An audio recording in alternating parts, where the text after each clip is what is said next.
Okay, and we are live. And let's click live on Instagram as well. We'll give it a couple minutes, or a couple seconds, I should say. Yep, and I think we're officially live everywhere. Hi, Carlos. Hey, Nini. All right, Cinco de Mayo, and here we are. We're dressed up par, and we're coming here with a special episode for everybody.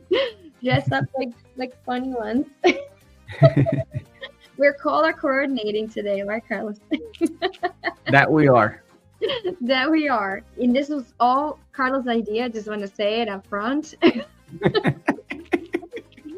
But I love it. I feel like mine keeps going away. I have actually a pretty big top, like Carlos, but mine is not showing. So, oh well. But today we're going to be coming in with a special Q&A session that we want to answer live to all of you guys watching. I still think the audio is too loud, so let me reduce it a little bit. You guys can hear as well. So this is today's episode, live Q&A to answer questions that you guys have been submitting to us. We have collected them, and we're excited to kind of go over all those questions. Maybe we have covered in other episodes, but today we're going to kind of like summarize everything and bring it to you guys in one lump sum. And if you are watching now and you want to ask specific questions, please send it to us on the comment section of whatever session location you were watching from, being Facebook, YouTube, Instagram. Just send it over and we'll be answering live to you. Yay! So as usual, per tradition, we're going to do the myth of the day. And today, to kind of be a part with the theme of the Cinco de Mayo and all of our Spanish heritage audience. So the myth is you cannot buy a house without having a social security number. And I'll let Carlos answer to this one since this is his realm. So, Frank? No, that is not true. You can buy with an ITIN. It's an individual tax identification number. Obviously, the down payment requirement, it's a little bit more than your regular conventional or FHA. Yeah. But yeah, absolutely not. You can buy with ITIN. Yes, and the loan is a little specific. So if you guys are in the situation where you don't necessarily have the social security number yet, but you do have your ITIN and you're working with using that, we can more than likely help you. Every situation is different, but there are special programs available for you guys with ITIN numbers. So just note that. So that's our myth of the day, and we're gonna get right into the questions. Which we have a few to go through. So I'm going to go here and open the ones that we have received from before. And again, if you guys are watching this and you have your own specific question, please send it in the comment section. I will be monitoring those boxes here. And then if I see a question coming through, I'll make sure to answer.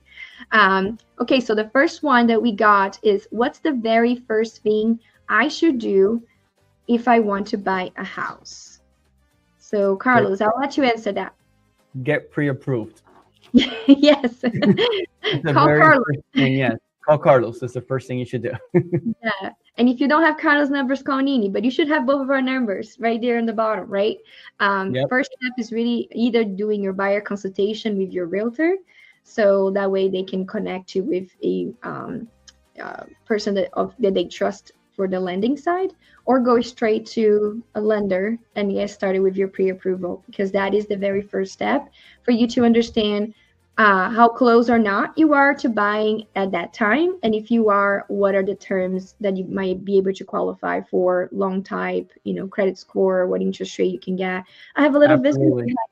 Look at that. Yay!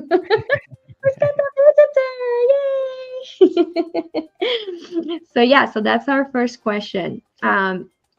Second question, do I really need to have 20% down in order to buy a house? No, absolutely not.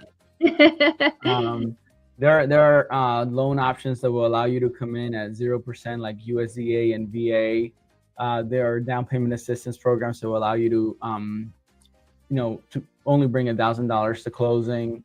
So there's a lot of options. So yeah, absolutely not. 20% is not the norm, and it might not even make sense to put the 20%.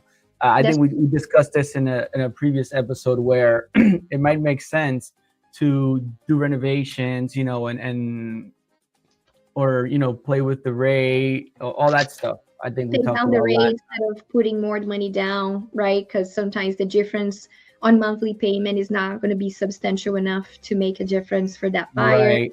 Yep. Yeah. So there's a lot of factors that come into play when it comes to that. But the answer to simplify, no, you do not need it. Mhm. And it might not be the best option, even if you are able to. And we discuss that with you on a one-to-one basis. Yep. So next question, how do I figure it out how much house I can afford? Call So, Carlos. oh, Carlos. I mean, there's a math behind it that the lenders will There, use. there is, yes, there is a math, but yeah, normally, when the client calls me, I'll go through their financial situation, ask them some questions, figure out how much they make, what kind of debt they're carrying, and then based on that, we will go over different options with the client to see, like, because sometimes people can afford more than they really want to spend also, you know what I mean? So Yeah, that's something that we go through during the pre-screen. that's right. That's right. So every situation is different, but Yep. for sure. Okay, next question that we got. What's the difference between being pre-approved and pre-qualified? Another one from your side of things. Yeah. When are yours going to start? No, I'm kidding. I know, right?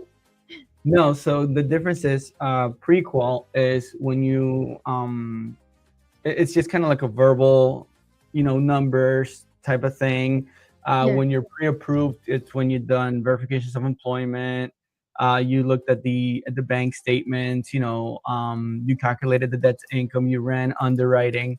So all that stuff would come with a pre-approval and not a pre-qual. Yeah, and I do get this quite often, and I actually have clients come to me with pre-qualifications that says pre-approval, and they think I got a pre-approval. Look, it says pre-approved, and they don't understand the difference is not necessarily on the wording, because someone can give you a letter that says pre-approved and is not a pre-approval, is a pre-qualification.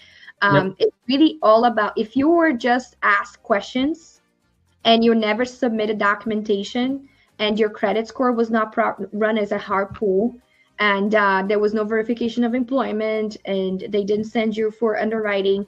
If none of this more complicated, more complex application has happened, that means you only have a pre-qualification. That's like, this easy way. If you go online and you answer a couple questions and you got a letter, that's a pre-qualification, and it's a good start, but it's worthless when it comes to actually buying a house, because to put an offer on a property, we need an actual pre-approval letter. And for that, you need to actually submit everything and have everything verified by a lender. That is correct. Yes, your credit score will be ran as a hard pull, and we will hit you a couple points, but it is required, because I know a lot of people ask that question too. Alrighty. So can I buy a house if I have a student loans?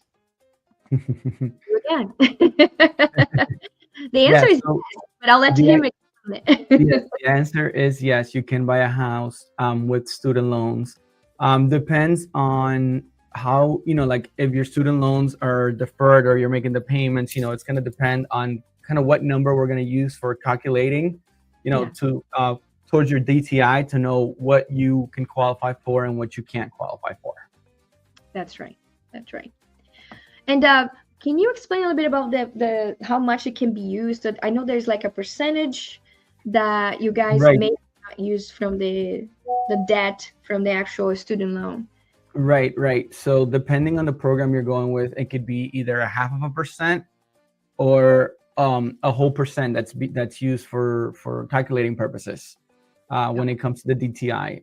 When you're either at zero or deferment, that's kind of how that's treated. If there's a payment on it, then that's the number that we'll use that comes up on your credit. Gotcha. Okay, so how long does the home buying process actually take? Maybe I can answer this one. Help me out. Come on, Nini, help me out. Yes, I mean, there's so many variables on this one, right? The first one being what loan type you actually qualified for, because some loan types may require a little more time than other loan types. But I would say Yep. overall, on a nutshell, like on average, it's about 30 days. 30 days is what you can expect. That's doable for most loan types. Yep. If your loan type is a government-backed loan, it could take up to 45, if not more, depending on the details of the loan.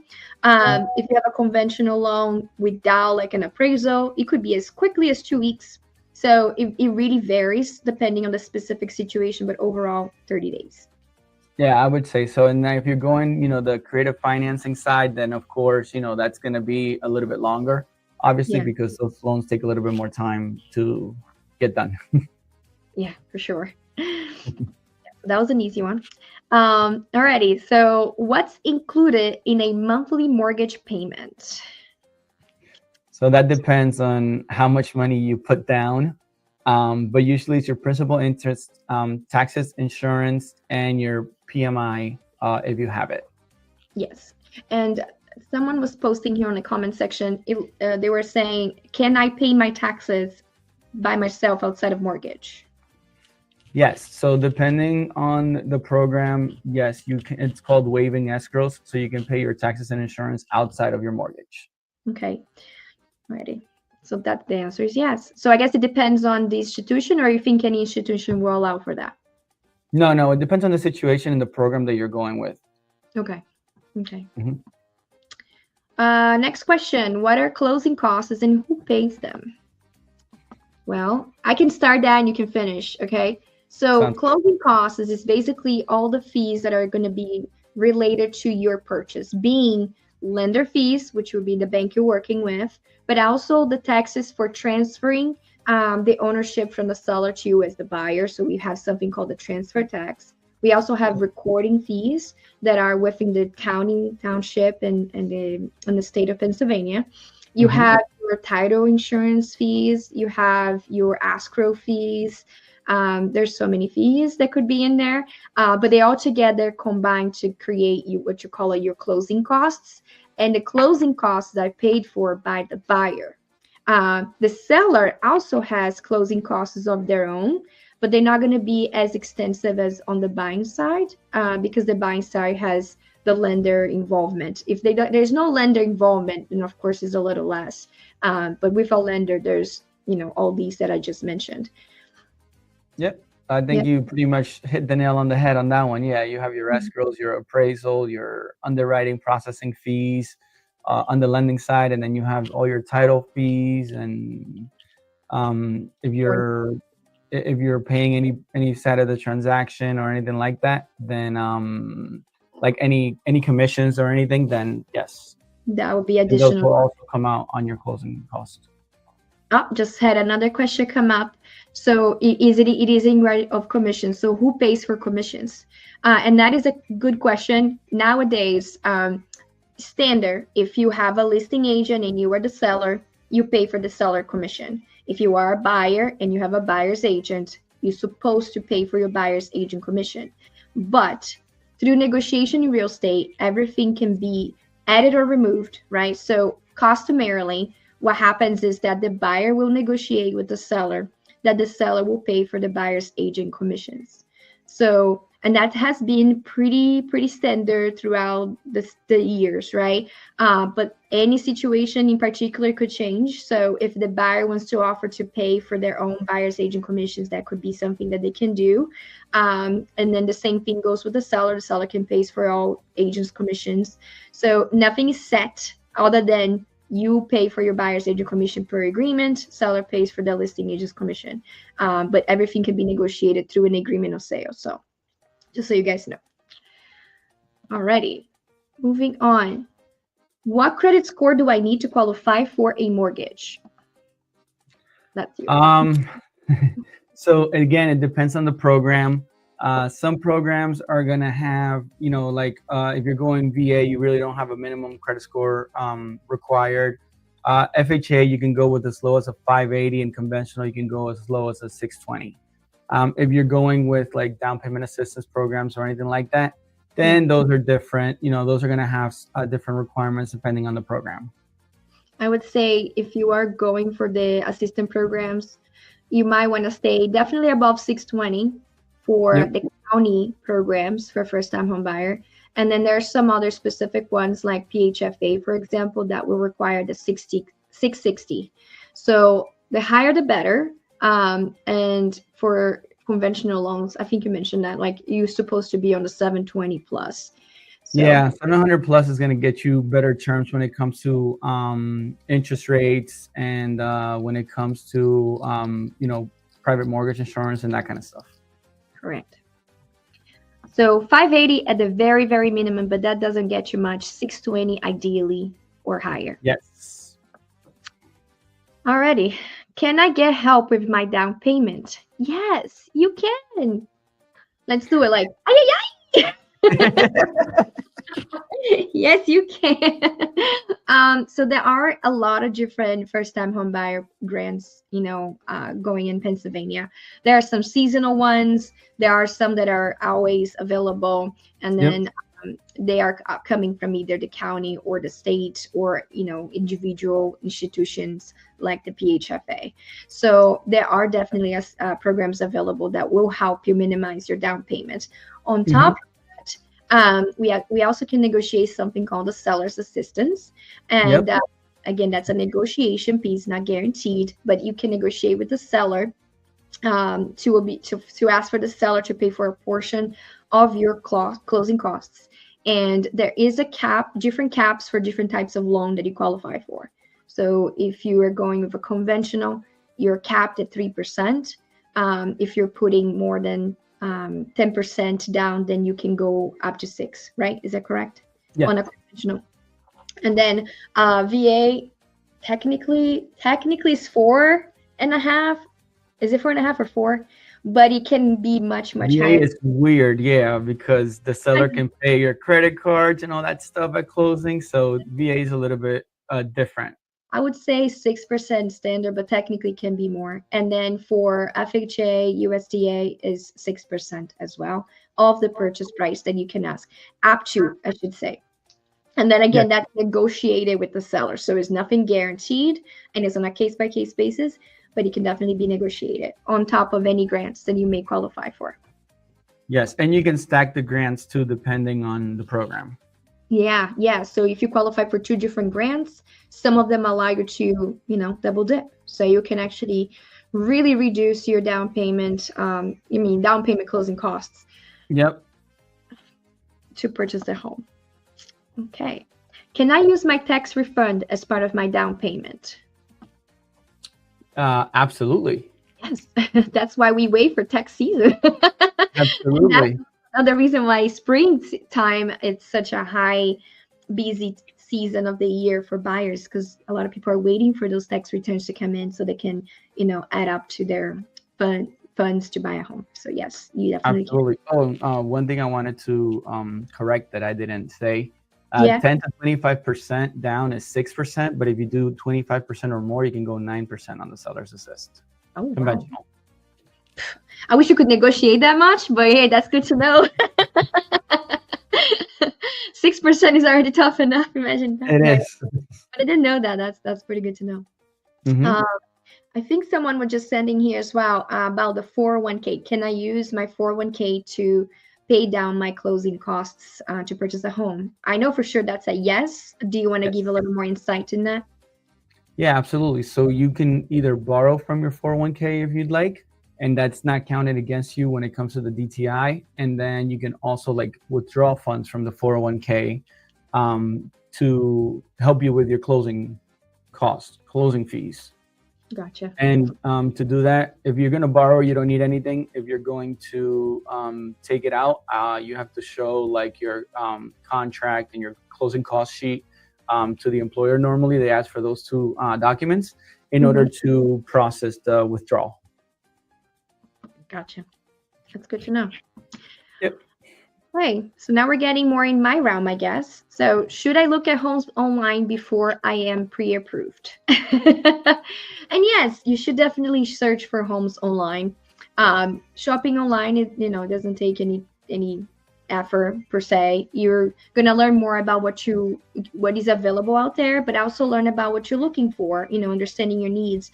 And the more you know that, the better it's going to be for you to talk to your realtor and give them as much insight as possible so they can help you start looking at homes that really, really fit that criteria that is important to you and your family. So I'll say yes, starting line is great. And then you definitely want to get an approval before we start actually touring homes, because that is very important. And I'm going to say why is important too, because I feel like people don't understand. It's not just to know, yes, you can qualify to buy a house. So a lot of people can. It's really to understand the terms of your ability to purchase. So if you are qualifying for an FHA home, there are homes that cannot be purchased with an FHA loan. So I'm not going to be wasting your time and have you fall in love with a house that can only be sold with a conventional loan if you are buying with FHA. So that's why it's so important to know that ahead of time.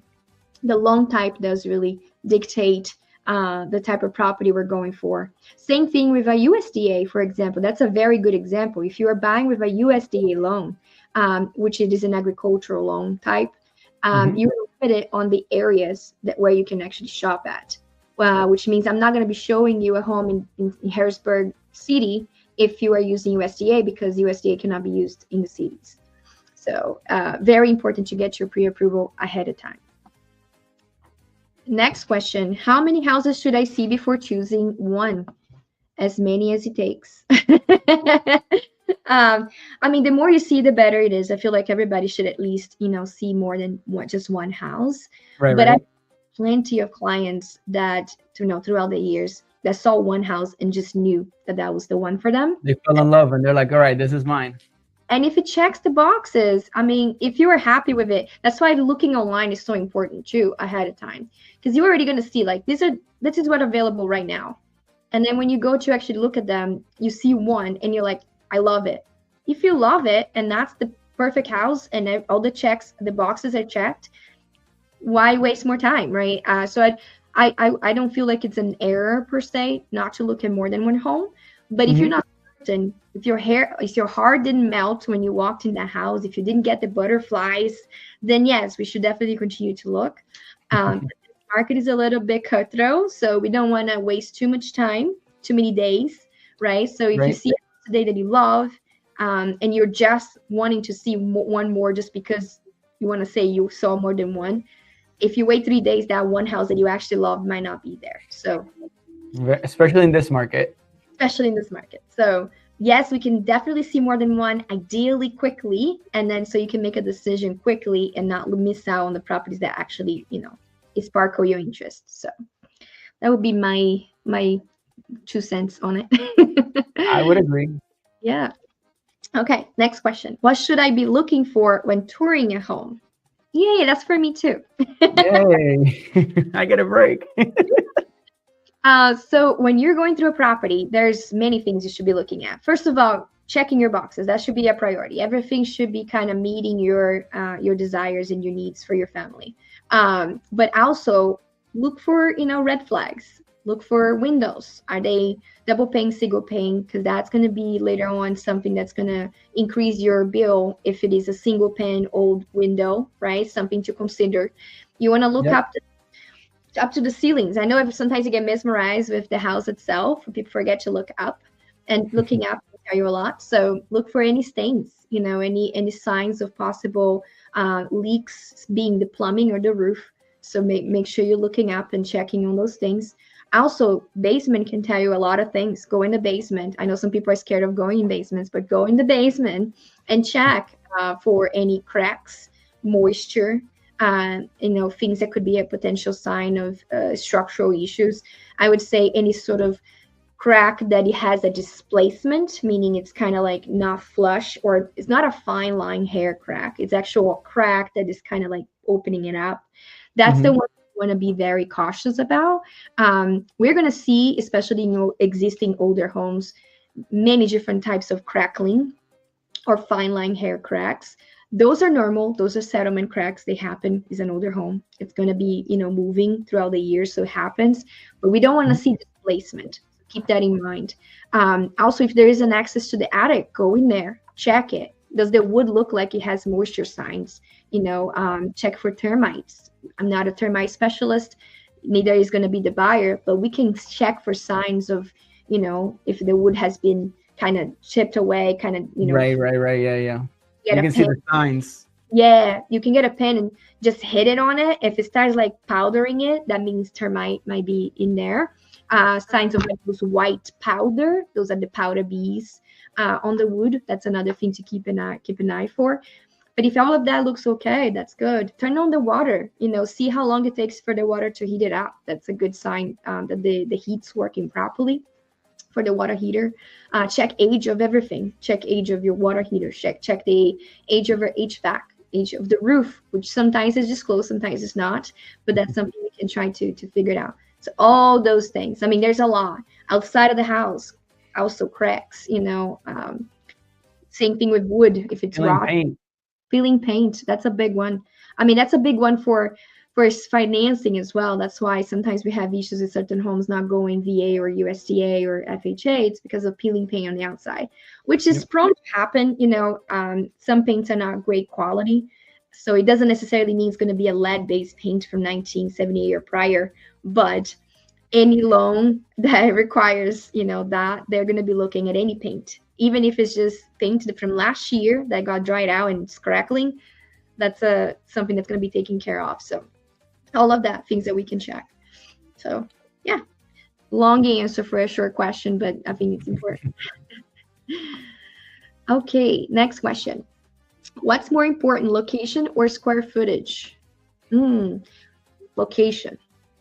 And I should step back. It depends on what you're looking for, right? What's important to you and your family, and maybe what's your strategy with buying that house as well. Yeah, what's your exit strategy too? Yeah, what's your exact, that's what I meant, the exit strategy. So if you are planning on selling at some point, like this is not your forever home, which a lot of first-time home buyers are not going to be. So you should keep that in the back of your head, like I might end up having to sell this house. So let's think about this. So location would be very important. Maybe sometimes yet more important than square footage, because any house with any square footage will sell if it's in a great location. So location, I think it's always number one. But for your family, for your needs, maybe location might not be the most important thing. You're looking for space. You're looking for, the layout being what fits your family needs. So that's a very personal question or response for each person. I'll say overall location. What do you think? Yeah, I would say so. Yeah, you want to make sure, even if, make sure your family's safe, you know what I mean? So location matters. For sure. Yeah. Safety, a good school district, and then it's gonna resell when you're ready to put that in market again. So yep. Definitely. Or rent well. Yeah, or rent well. Next question. What's a red flag doing a home tour or inspection? I think I pretty much covered that with what I said on the walkthrough. So I think same things. If you see those items in like displacement of the cracks that you're looking at, any stains, any signs of, powder bee or termites on the wood, because those could be very, very expensive things that might have to be taken care of, right? So when you're dealing with plumbing and roof and water, like in the house, termite can be pretty expensive too, depending how extensive the termite is. So it can be pretty bad, especially on a structure of the home. The other thing that I didn't mention is electrical. You can check the electrical panel. Does it look very old, or is this something that was updated within the last few years? Your real estate agent should be able to kind of tell. If not, find a new one or call me. Call me. But the panel, it's important. If it's 100 amp panel, it might be okay if the house is small, but if it's a 2,000 square feet home, you should not have 100 amp panel, right? That's not going to support the needs of the home. So you need to be updated. Some panels have been banned because of fire hazard, like the Federal Pacific panels. So when your realtor is walking through with you, they should be able to see that and let you know, hey, we're going to have to change the panel, and that's going to be another $2,000 right there. Right. Mind. And even if it's not a requirement from the loan, you should still consider changing it just for the safety of a family, So Knob and tube wiring, it could still be live in some properties that are older. Knob and tube, it's a very big deal. Very, it can definitely cause fires. Like it's the older type of wiring. It's very, very bad. No financing will accept that. I think even conventional financing is giving a hard time on knob and tube wiring nowadays. So if there's any signs of a knob and tube that might be active, you should definitely take that into account in choosing that property or not. And if you do see it during a home inspection, that should be number one on your list to request to be redone, removed, replaced with current wiring, because that's a big no-no. So yeah, any of those things, plumbing, electrical, roofing, your HVAC, and crackling, like actual foundation issues that are very visible. Those are the must-dos for sure. That was a lot. A lot. Making offers. Let's get into that one. So what's a strong offer in a competitive market? That's me and you, Carlos, because we can both tap on this. But we did an episode about this, actually. We did, yes. Yeah. And to make it simple, higher offer. Yep. No appraisal or an appraisal gap amount that you can offer. Yep. I hate doing this, but you could remove your contingency on inspections. If you don't want to remove it, you can put a gap amount saying, hey, seller, I'm not going to ask for repairs that are less than X amount. So we can do that if you don't want to remove it, which I think is more recommended. Right. Then you can start offering to pay things for the seller, right? You can tax, commissions. Commission for the buyer agent. So, and that's, those things are going to probably, up your closing costs, but those are all things that you can do to make your offer stronger. And also things that don't need to cost money, like, hey, simple asking a question to the seller. When do you want to close? What works best for you, seller? Yeah, and then, timelines. Yeah. Do you need time after closing to remain in the property to move into your new house? Maybe give them what's called a rent back option for free for 2 weeks. So those things that can be definitely placed in the offer to make it more appealing to that seller.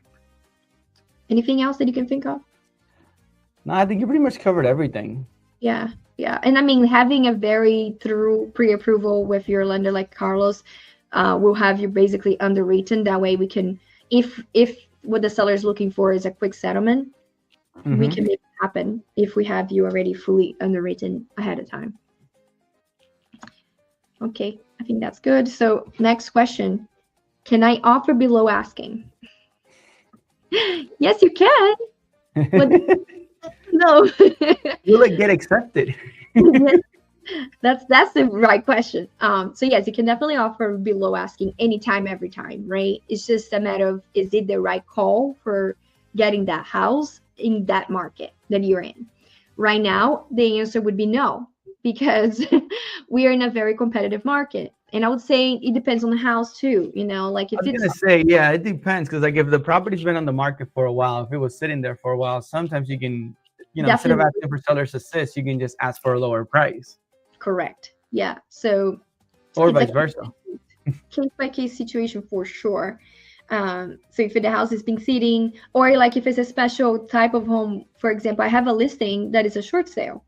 So yes, you definitely want to offer lower, because the bank may or may not, counter or accept a lower offer. We don't know what that number is until they receive it. So every house is going to be different. But overall, in this market, with the market the way it is, I would say not the best time. But yes, you can offer. I don't know if it's going to work out to get the house accepted or the offer accepted.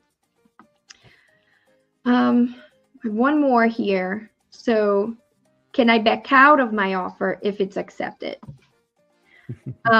Yes, that's the answer. Yes, but there are some things that you need to take into consideration. And also the reason why for backing out will make a difference. So when you get on the contract and you signed a contract, the seller signed a contract, now you are in a legal obligation to purchase that home.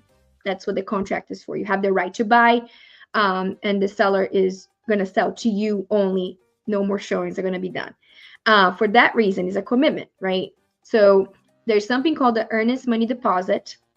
that is given from the buyer to the seller's agent brokerage, not to the seller, not in Pennsylvania. And that earnest money deposit is basically the buyer's skin in the game. It's what they're willing to show to say, hey, I want to buy this house.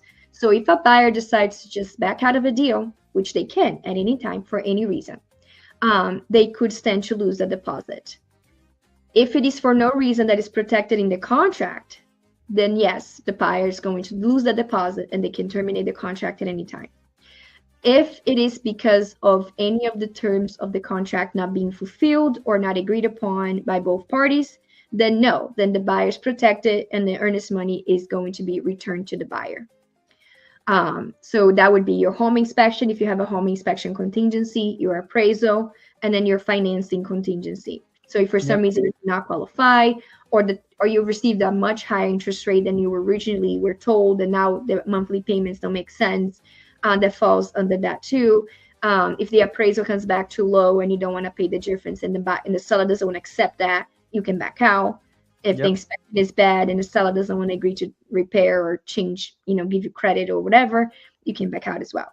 So those protect your deposit. But if you just look at me as your agent and say, I just saw this other house and I want that house now because I like it, then you're going to lose your deposit. But yes, you can back out anytime. It just depends, on whether you're going to keep your deposit or not. How much you're willing to pay to back out. Yeah.